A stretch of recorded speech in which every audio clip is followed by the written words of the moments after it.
does a refugee who spoke no English become a successful business leader who hung out with a U.S. president? You'll find out by the end of the show.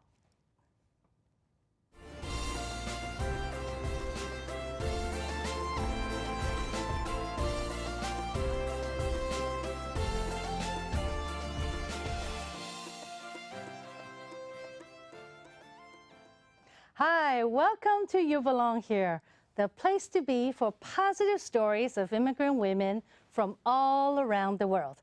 I'm Portia Chen Silverberg. I was made in Taiwan. This show is brought to you by the You Belong Here Foundation, a multimedia social enterprise that nurtures a community of immigrant sheroes and their allies. You're about to hear from inspiring women sharing their successes, challenges, and how they are living meaningful American dreams. Stay a while to pick up some useful tips on how you can live your own American dream. Today, you will meet Christina Bui and Quinn Tran. Voted as one of the most influential women in the San Francisco Bay Area, Christina was a refugee from the fall of Saigon who has achieved the top leadership levels in her area of engineering, healthcare, finance, consulting, and venture capital. Born in Vietnam, Quinn Tran is a passionate change maker and value builder. She has extensive leadership experience with Fortune 500 companies and technology startups. As a serial entrepreneur, Quinn has managed $1 billion businesses and scaled startups from inception to 150 million in revenue and with successful exits. Welcome, ladies. Thank you. I've been so looking forward to hearing your stories. I mean, really, refugees to hanging out with the president? Wow. I mean, I love to know how this happened because you were part of the first ever U.S. delegate to Vietnam, right? Correct. So, tell me. It started out with, I've served on the board of the California Asia Business Council, and we had a call from the White House administration that said, we want Vietnamese Americans to come with us on the White House delegation with President Clinton, because he was the first U.S. president to set foot in Vietnam in the year 2000, and they thought it was very meaningful to have Vietnamese American to go with the delegation, so they asked us to organize the delegation. So we got on the phone, and then I think that's how we got together. We met, and we organized on the fly the whole itinerary of starting out in Hanoi and then going to Saigon and hosting the president in Hanoi at the Hanoi Theater for a show, and then hosting a luncheon with the congressional delegation in Saigon. Wow. And you didn't know each other before that trip? No. We met on the trip, and we made it work. Yeah. Yes, you did, right? And how long were you there? For about a week or 10 about days? a week, yeah. It was intense. Yeah, it was just we arrived and we had a few days to prepare. And then, the delegation came, and it started out with the Hanoi Theater, where we organized a really big show of Vietnamese music and dances. And both presidents of the U.S. and Vietnam were part of the audience, and so were Chelsea and Hillary. And we were the human shield. Yeah. Because they sat behind you, right? In front of them, right. And then they had all the Vietnamese Americans sit right in front of the president. We were their shield. So I was able to turn around and, say hi to Clinton. Say hi to the Clintons. Yeah. Wow. And he was very engaging. But what's meaningful about that is we as Vietnamese Americans organized the trip, introduced the White House and the delegation to many wonderful aspects of Vietnam, culturally, and young talents. We discovered that there's so many brilliant wanting to learn young people, and they love the United States way of doing things, the entrepreneurial spirit. So we organized meetings, and there was so much energy and so much love about what America represents, and that's what remained with us. And then that's what motivated us to organize a subsequent conference at Stanford to start the beginning of essentially building the bridge and sharing know-hows, knowledge, and way of doing things. And you know, just business interchange. And then we started the Vietnamese Silicon Valley Network of Vietnamese American executives and businesses and, you know, bankers, lawyers. And we had meetings every month. We gathered to talk about opportunities to do business in Vietnam. And I think we were way ahead of our times. I would say we make a few meaningful impacts in Vietnam too. I bet. I remember we issue an executive summary out of the conference, and one of the key things that we kept pushing the Vietnamese government for was to liberate the internet. And the way to do that is to lower the cost of telecommunication. Telecommunication was so expensive then. And the second thing is to build high-tech parks throughout the country. Oh, wow. So those two things happen, and therefore the internet blossomed, and so many got on that bandwagon, and now Vietnam is one of the destinations for software development and new companies. Wow. The second one was that Saigon High Tech Park was built, and Intel and HP went in there with billions of dollars of investment. Wow. So I would say our impacts, even though we didn't realize that was the intent, was pretty amazing. And I think that's what's remarkable, right? Both of you, Quinn and Christina, you were behind the scenes. You were part of what made this possible. You planned this trip, you know, the delegate, but most people would never know that. They wouldn't know. Right here are the two reasons why this happened and why prosperity in Vietnam is good for business here too, right? It's really lifting everyone up. But I would go back to my original question. There are lots and lots of Vietnamese Americans here in Silicon Valley and everywhere. Why were you two asked to help organize this delegate?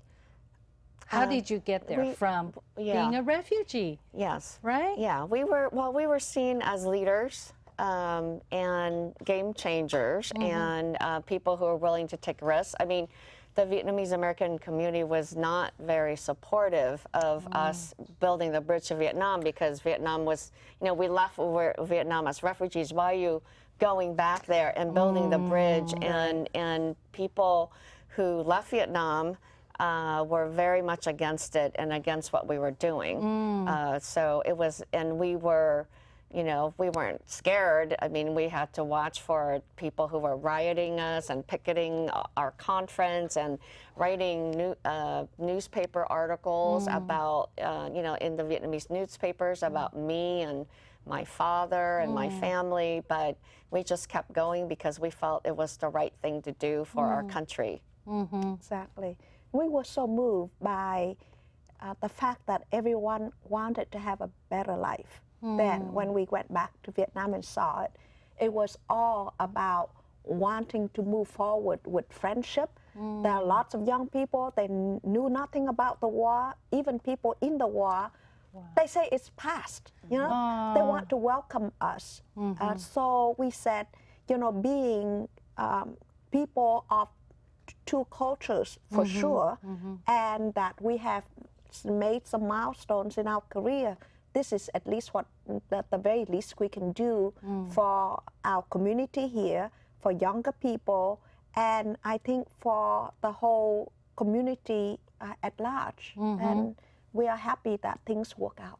Oh, so maybe we can hear a little bit about your journey, both of you individually. So Christina, I know you said your father was, tell us about your background. My father was the Chief of Naval Training of the South Vietnamese Navy.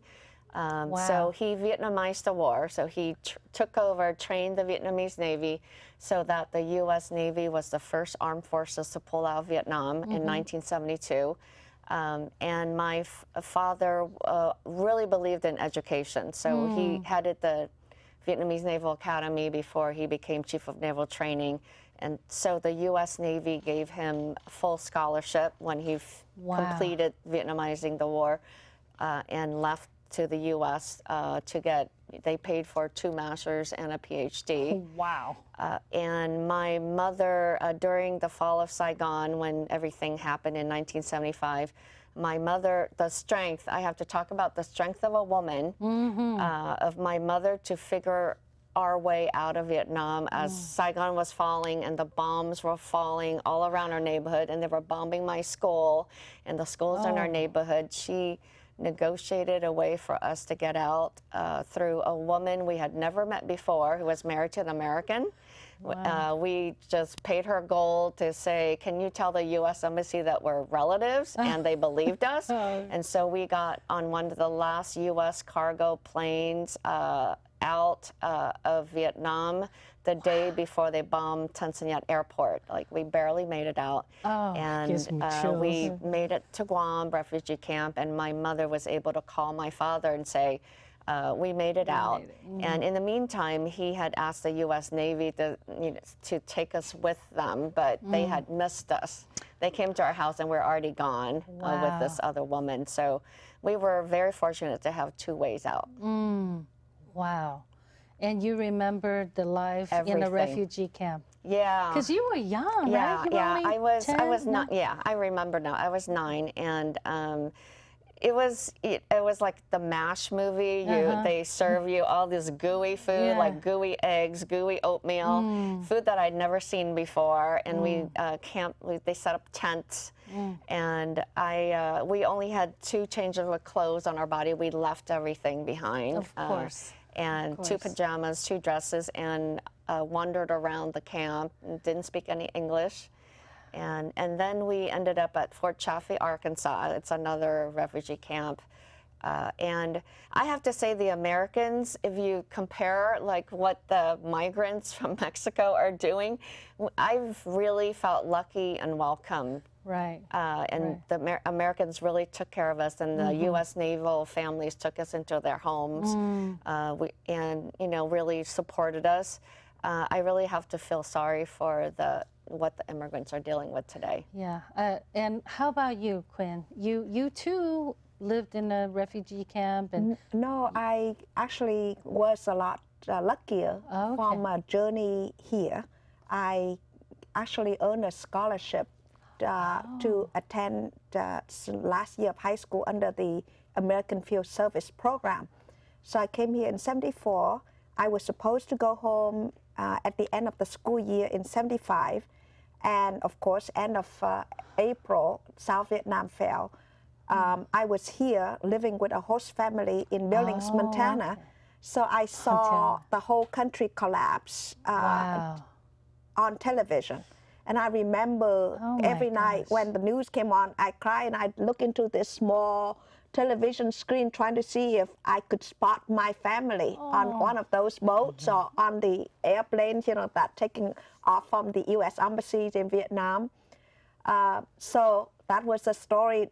Fast forward, a few of my family members made it out. My parents, because of their arduous journey from central Vietnam, Hue, to Saigon, they saw so much death and destruction. At the end, they reflected and they said, no, we are in late stage. We don't want to leave. You kids leave. And then the rest of the family stay back. But a few could not stay because, like, my brother was a pilot in South Vietnam. He could not stay. And my sister was an English teacher working for the USAID. She could not stay behind because they would have been in prison right away. Sure. So they dashed through the bombs and shellings and whatnot, and made it to airplanes and ships, made it here, ended up in refugee camps. And I worked with the local church to bring them to Billings, Montana, and we Okay. reunite. And with the assistance of my host family. But at that time, when South Vietnam fell, then I was declared refugee because I could not go back. Right. So you were here all by yourself.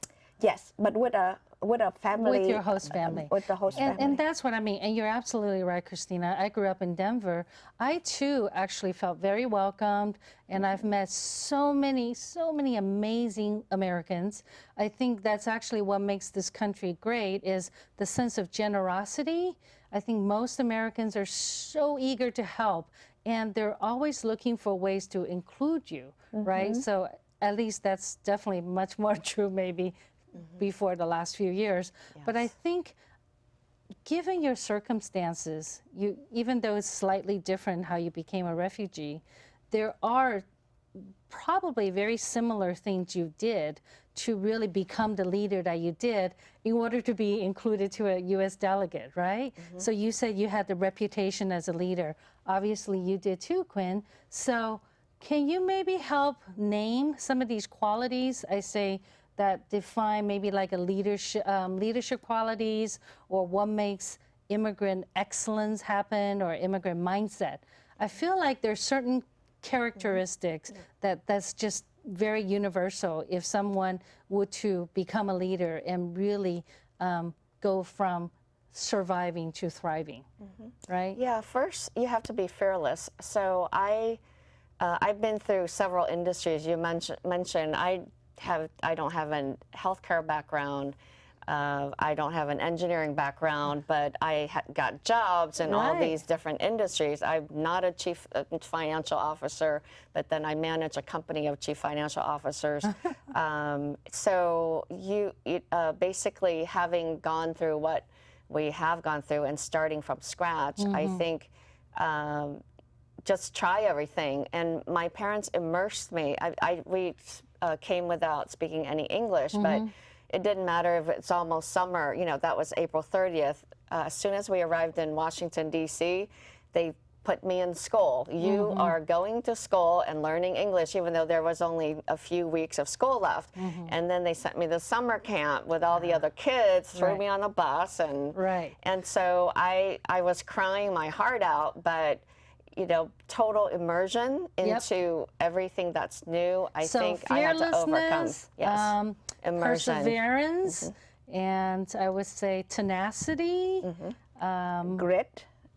lots of grit. Yes. And being resourceful, like your mom, that's a definite quality. Don't give up. Try again. Don't give up. Try again.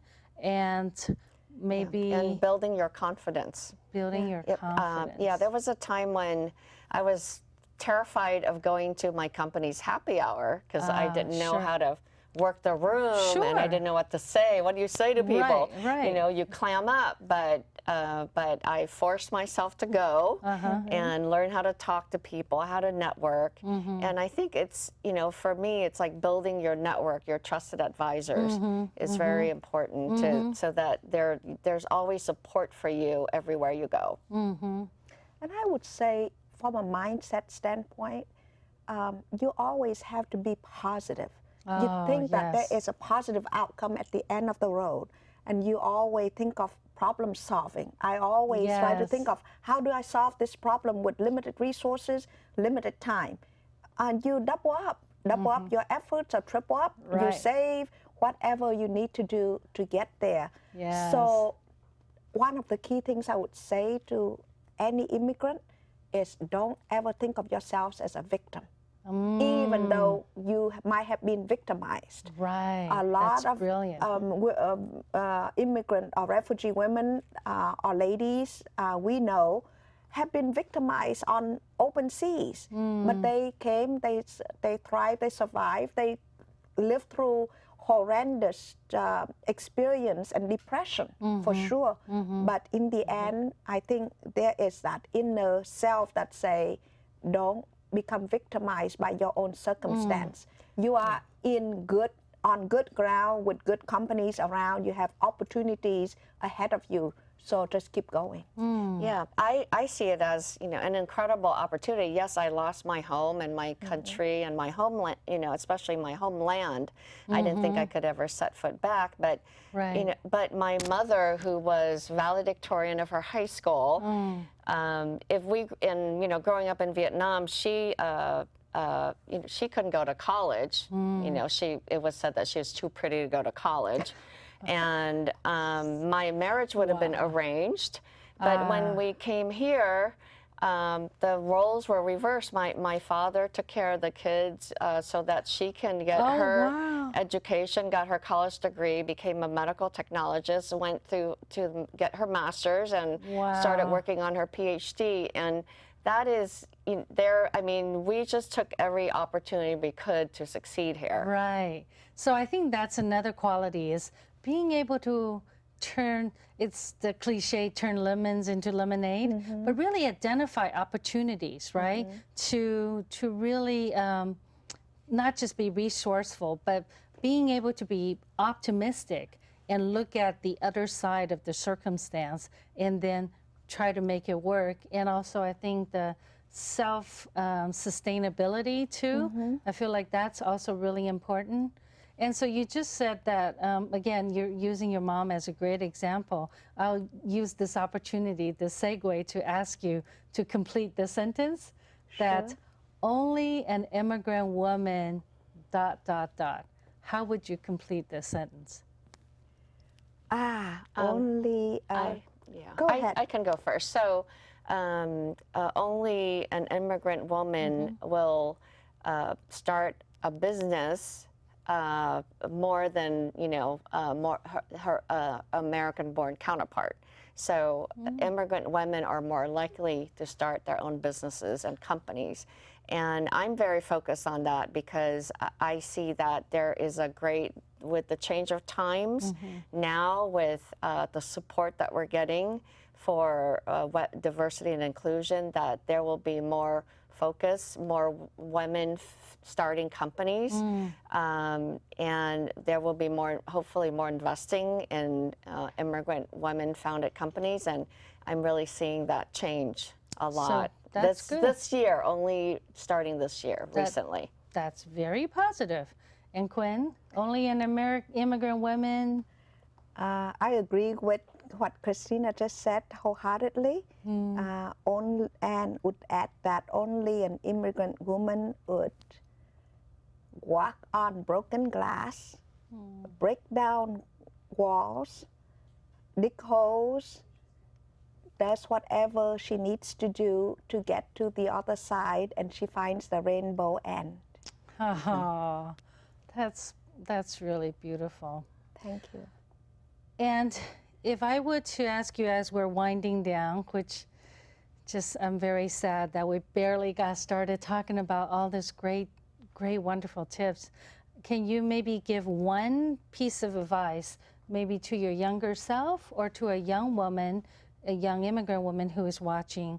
What's one thing that really helped you get to where you are today? I have to say it again, that you network and build a group of trusted advisors. Maybe find 10 people who are very successful that's always going to watch your back, that you can always go to and ask for help or ask for guidance. So I can hear someone say, but I'm new to this country, I don't know anybody. How am I going to find those people? What would you say? Yeah, network. Haphazard networking. Start with your neighbors. Yeah.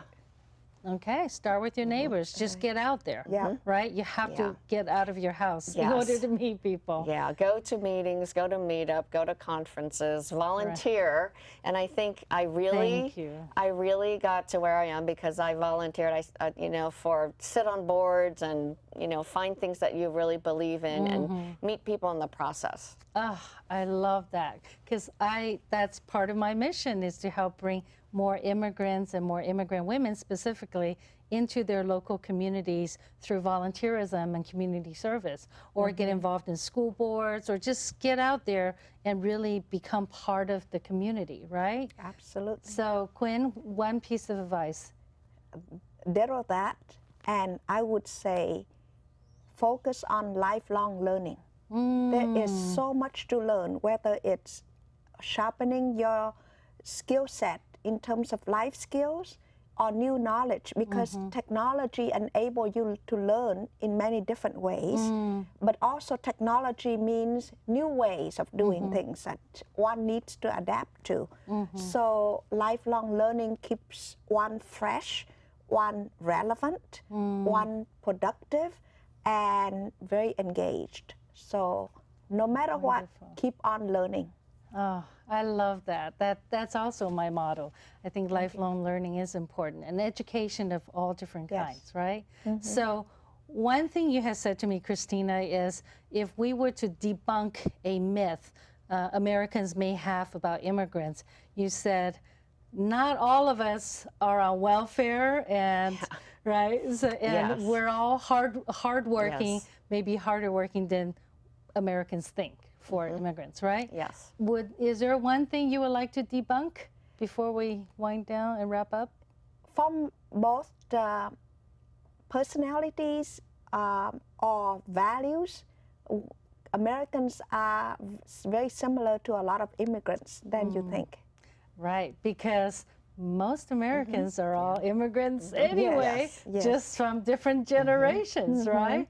We are a country of immigrants. Some of us came in this generation, some came much earlier, but we are all Americans, right? And any one last thing you'd like to offer that I didn't ask you? I think we have a lot to share, so we would love to continue this conversation. Yes, if me anything too. else, I would say I feel really blessed and privileged, and actually richer and stronger, having gone through the tough journey of being a, let's say, a person who had lost a country, an immigrant, and a refugee, an immigrant, and now a true citizen in the sense of the word. That's right. We are proud Americans. Yes, and I really would encourage you know, everyone to just go for it, do it. Even if you don't know what you're doing, you can figure it out. Yes, that's so great. Just try it. Thank you so much. I know we will continue the conversation because there's so much more to share. And now Christina, Quinn, and I would love to hear from you. We talked about so many interesting and amazing things today. I'm curious, what's one thing that resonated with you, and what actions are you inspired to take? What's your story? Please leave a comment below. Let's continue the conversation. And You Belong Here Foundation is committed to infuse a plethora of positive stories of immigrant women and ignite meaningful conversations in our community. I'm Portia Chan Silverberg.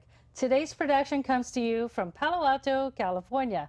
Thank you so much for watching. And remember, you deserve to be seen, be heard, and belong. You belong here. Thank you.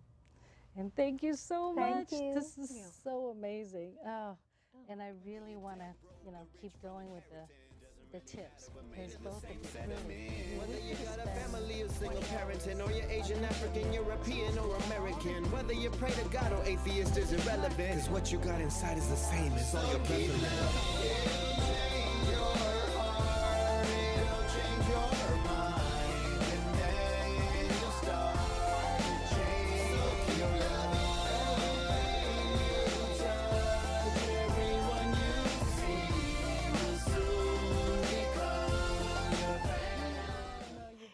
great things to share. So thank you for your patience. Sorry, I couldn't make coffee.